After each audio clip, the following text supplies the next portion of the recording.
Vous savez, j'ai... je mène sur cette chaîne un combat plutôt écologique et d'environnement et je vous dénonce souvent la forte industrialisation et le recours à l'automatisation.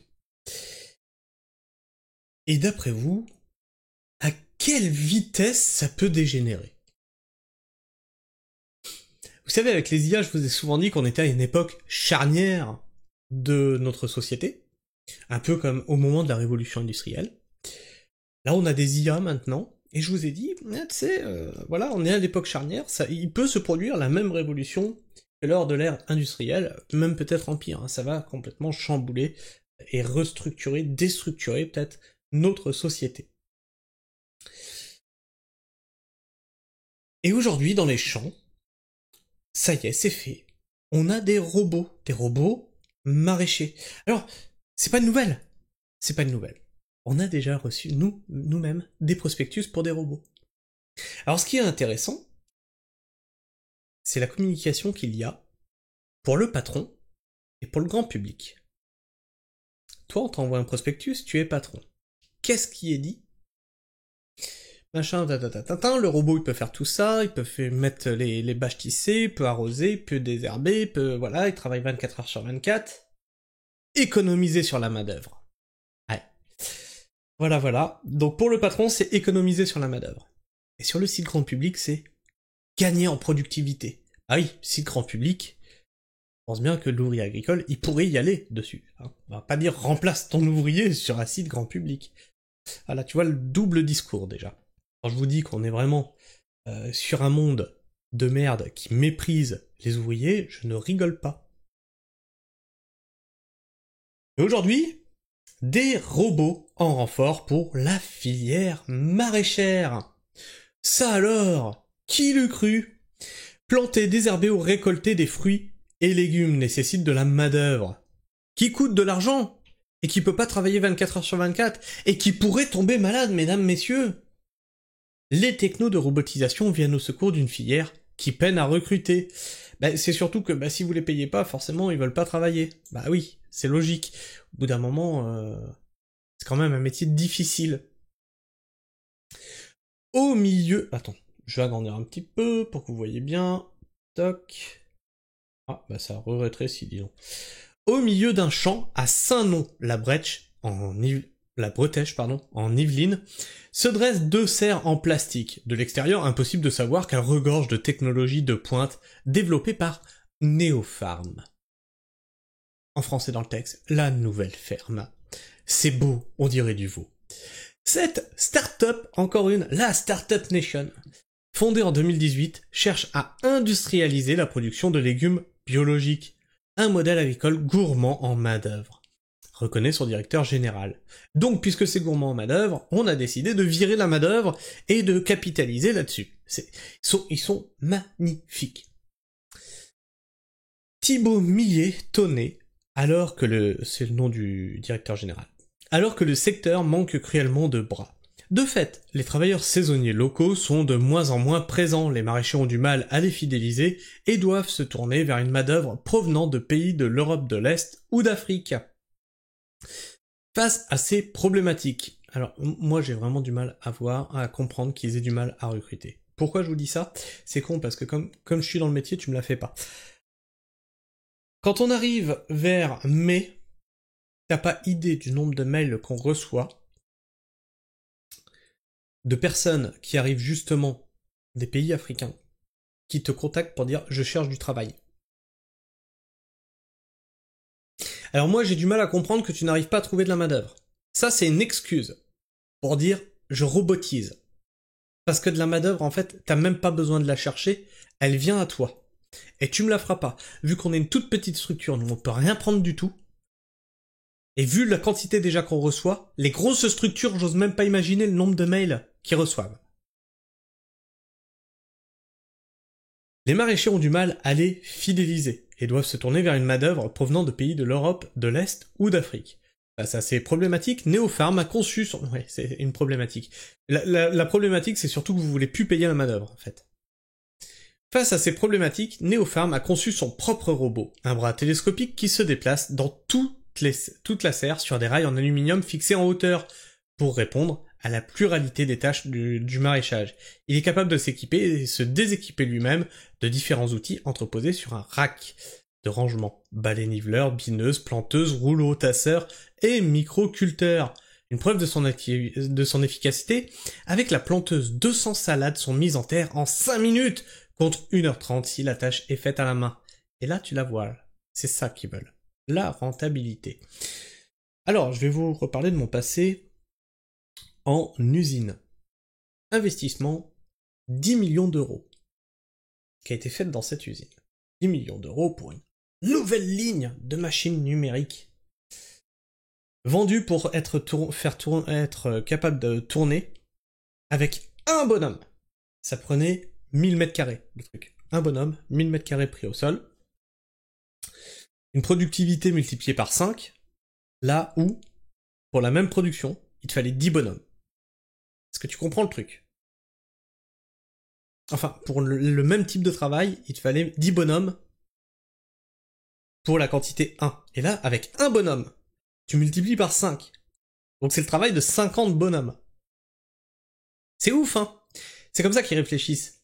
Et c'est le même principe. Tu vois qu'ici, c'est une machine numérique. C'est une machine numérique. C'est la même chose. Tu as le déplacement sur un axe X, Y et Z. Là, elle vient chercher son outil, elle s'abaisse, c'est l'axe Z, elle remonte, elle translate en X, Y, et elle descend en Z à la profondeur où tu l'as programmée. C'est une machine numérique. Dans une serre. S'exclame Thibaut Millet, tonné. Le maraîcher qui commande le robot via une tablette. C'est une machine numérique. C'était la prochaine évolution. Dans l'usine où j'étais, c'était la prochaine évolution. Oh, tu vas voir! Parce qu'après la machine à 10 millions, ils ont carrément investi dans un site où le truc était automatisé avec un train qui emmenait les panneaux de bois, machin et tout. Et où là, c'est encore divisé le nombre de personnes. Tu vas voir, c'est génial. Tu peux diriger via une tablette. Ah, ils te vendent du rêve. Le maraîcher qui commande le robot via une tablette peut collaborer avec lui ou effectuer une autre tâche à proximité. Tu vois, c'était hier ou avant-hier, je vous parlais des employés, quand ils utilisent le mot collaborateur. Ferme-la, on n'est pas collaborateur. Hein. Tu me payes, tu m'exploites, ferme-la, on collabore pas en fait. Et là, tu vois, et maintenant, on collabore avec un robot. On peut collaborer avec un robot maintenant. Un logiciel permet d'organiser le travail dans toute la serre. Chaque étape est attribuée à un membre de l'équipe ou au robot. Préparation des planches, les petites buttes de terre sur lesquelles sont plantées les cultures, réalisation des semis, récolte des légumes. L'ouverture et la fermeture de la serre sont automatisées grâce aux données récoltées par une station météorologique. Une charge mentale en moins, résume le directeur général qui assure réduire les besoins de main-d'œuvre de moitié grâce à ces technos. Le robot et les rails ont coûté 250 000 €, mais Neopharm vise à un prix final, une fois la solution industrialisée, autour des 170 000 €, une paille. Aujourd'hui, l'entreprise aligne les prix de ses produits sur ceux du bio vendus à Rungis. Voilà le truc. Toujours tirer la marge vers le bas. Et voilà où ça mène. Quand je vous dis vous votez avec votre portefeuille, tu vois, on a traité ce matin un article où on te faisait du chantage à l'emploi. C'est marrant là, on te fait pas du chantage à l'emploi, pourtant on vient de te dire que ça lui faisait économiser de la main-d'œuvre et qu'avec ça il n'avait pas besoin d'embaucher. Quand tu achètes des fruits et légumes à faible coût, tu favorises la perte d'emploi. Me remerciez pas. Déduction. Et espère les aligner. Oui, parce que quand on peut faire du chantage à l'emploi dans l'industrie, on peut le faire aussi pour l'agriculture. Je suis désolé, hein. Au bout d'un moment, là, les syndicats, faut faire le boulot, hein. Et espère les aligner sur ceux de l'agriculture conventionnelle française. Cela suffira-t-il pour que d'autres agriculteurs sautent le pas? Au-delà du manque de main-d'œuvre, le coût du travail reste élevé en France. Et il est difficile de rivaliser avec certains concurrents étrangers. Voilà. Toujours tirer vers le bas. Toujours tout tirer vers le bas. Parce qu'on a ouvert le marché à la concurrence étrangère qui te vend de la merde, qui est même pas sur les mêmes normes bio que nous, qui ont de la main-d'œuvre à bas coût. Du coup, toi aussi, la fameuse compétitivité de Monsieur Macron. Faut tout tirer vers le bas. Voilà, du coup, il y a plus d'emploi. Merci Monsieur Macron. C'est la réindustrialisation de la France. Résultat, la moitié des fruits et légumes consommés en France sont issus de l'importation. Selon le ministère de l'Agriculture qui a lancé en 2023 un plan de souveraineté, le fameux, et il est de retour, souveraineté alimentaire. Un plan de souveraineté pour cette filière afin de faire baisser la part des produits importés. Je vous rappelle, l'ancien ministre de l'Agriculture avait fait disparaître le mot agriculture pour souveraineté alimentaire. Il avait même renommé le ministère de l'Agriculture et de la souveraineté alimentaire. Et je vous avais dit, dans 10-15 ans, on vire agriculture, on garde plus que souveraineté alimentaire. Et je vous avais dit, ce mot, vous le verrez arriver de plus en plus souvent. Il est à nouveau là, cette fameuse souveraineté. Un plan dans lequel s'inscrit Neopharm. Ah, heureusement qu'ils sont là, tous ces industriels, pour la souveraineté. C'est la même chose avec Insectes. Cette usine qui ne fonctionne pas, qui fabrique des insectes, c'est pour la souveraineté alimentaire. Tu vois comment ils détournent le truc? À chaque fois, ils te la font à l'envers. Je vous le dis, quand on lit des articles, lisez entre les lignes. S'inscrit Neopharm, qui souhaite commercialiser une partie de sa récolte auprès des cantines scolaires à proximité. Et oui, et là aussi, paf, allez, on se colle sur la loi Egalim qui oblige maintenant les cantines scolaires à acheter des produits locaux, bio, tu vois, pour faire vivre le petit producteur. Est-ce que t'as l'impression que ça, c'est le petit producteur?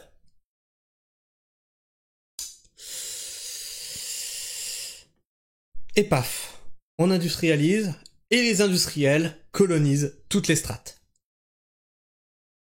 Et les agriculteurs crèvent. Mais ça... ça... Chut.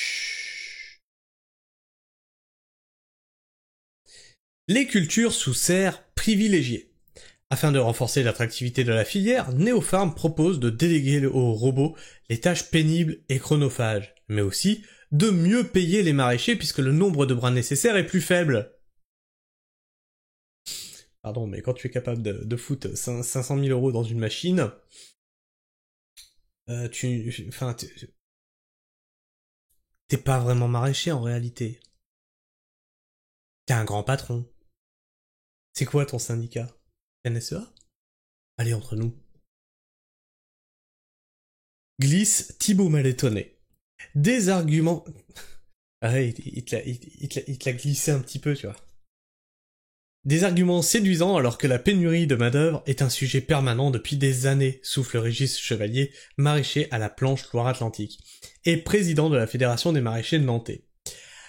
À ses yeux, les serres deviennent indispensables. L'objectif est de proposer du travail toute l'année à mes 7 salariés pour qui les creux d'activité ne peuvent pas être trop longs, explique-t-il. Autre avantage, être abrité de la pluie. Alors, excusez-moi, mais je comprends pas.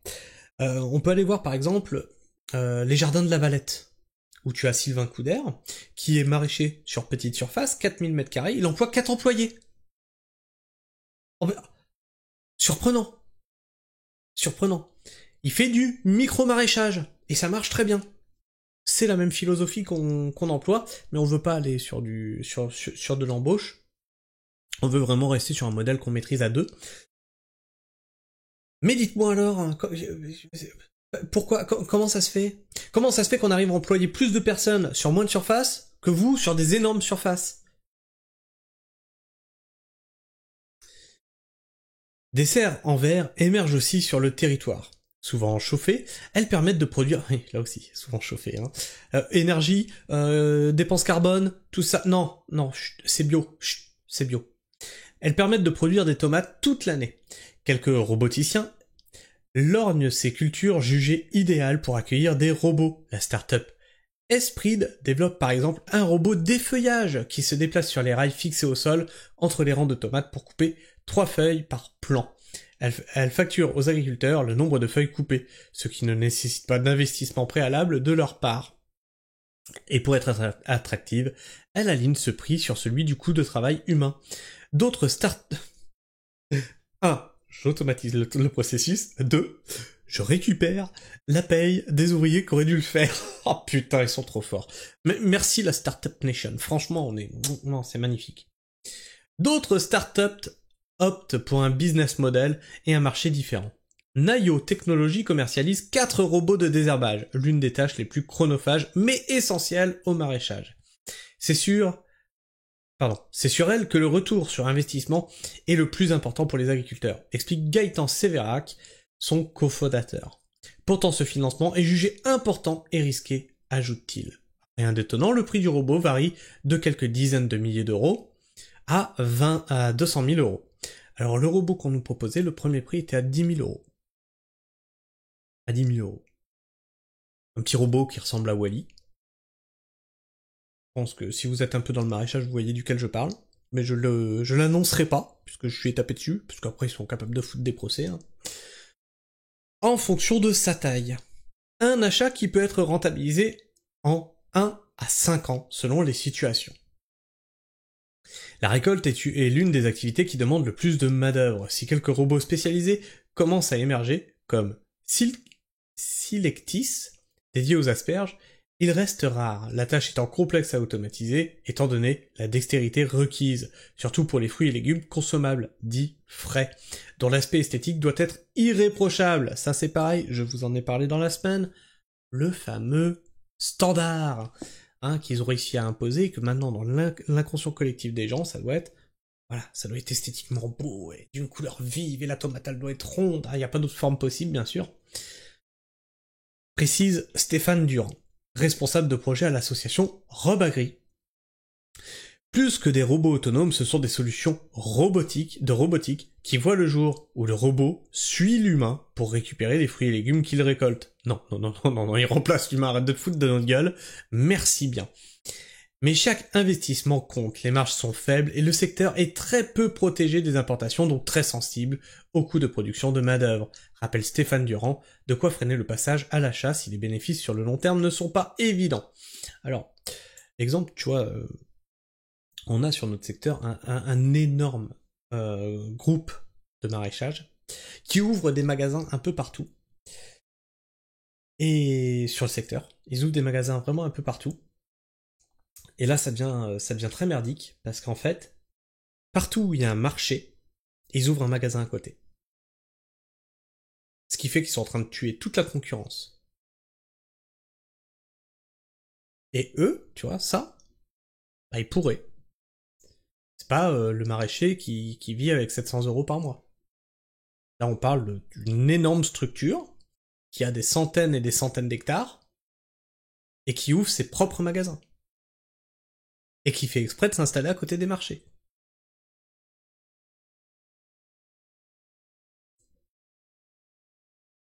La recherche sur la reconnaissance visuelle, et c'est pour ça, hein, pourquoi je vous parle de ça, parce que c'est à ça que ça va mener. On a vu les grandes surfaces détruire les épiceries, vous êtes en train d'assister à ça. Des maraîchers industriels qui détruisent les petits producteurs. Tu valides ou tu valides pas, c'est toi qui vois. La recherche sur la reconnaissance visuelle et la préhension est essentielle, assure Marine Louargan, ingénieure au Centre technique interprofessionnel des fruits et légumes. Alors, c'est l'usine nouvelle, hein, c'est le site sur lequel on est, qui pose la question, que faut-il prendre en compte avant d'investir dans un robot ?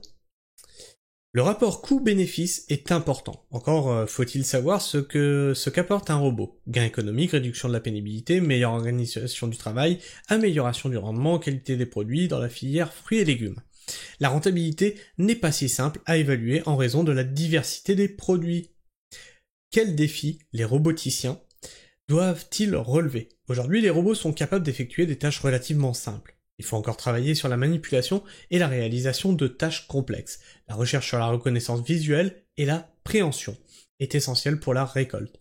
Il faut également poursuivre des travaux sur la sécurité, l'autonomie et la gestion de plusieurs espèces avec un même robot. La variabilité des conditions météorologiques est-elle problématique ? Si les robots résistent à la pluie, leur déplacement sur les sols glissants, ça on l'avait directement identifié avec le petit robot qu'il nous proposait, sur notre terrain, il va s'amuser le machin. Sur sols glissants avec des ornières sont plus difficiles à gérer. Techniquement, leurs capteurs résistent aux fortes chaleurs et aux baisses de température, souvent guidés par GPS, ce qui offre une précision centimétrique. Certains robots disposent aussi d'une station inertielle pour corriger leur mouvement et prendre le relais si le signal se dégrade. Et ce qui n'est pas dit là-dessus, c'est que dedans, bah forcément t'as un robot. Mais après faut l'entretenir ce robot-là. Qui l'entretient ? Ah, et qui se fait du blé encore sur l'entretien de ce truc-là? Enfin bref. Enfin bref. Je sais pas ce que vous pensez de tout ça, la pragmatisme. En tout cas, bah, si tu veux soutenir un petit producteur, bah sache, il y a toujours la cagnotte crowdfunding. Je rappelle, la cagnotte crowdfunding, c'est pas moi qui l'ai demandé, c'est vous. Je l'ai mis en place parce que vous me l'avez demandé. Et donc je fais le boulot comme il faut, c'est-à-dire que j'en parle. Voilà. Donc si tu veux soutenir un petit producteur face à ces espèces de méga industriels, bah sache que tu peux le faire. Et sinon, bah dis-moi ce que tu penses de tout ça dans l'espace commentaire, partage-moi ton avis, partage-moi ton opinion, et comme d'habitude, hein, tu connais la musique, partage la pragmatisme autour de toi, fais rayonner la pragmatisme, partage cette vidéo, partage la chaîne, partage nos combats qui sont écologiques, agricoles et d'environnement. Et puis aussi, bah tu sais ce qui te reste à faire, tu t'abonnes, si c'est déjà fait, tu vérifies que t'es toujours abonné, tu likes, tu cloches, tu commentes, et moi je vous fais la bise, prenez soin du sol, et restez pragmatiques. Ciao.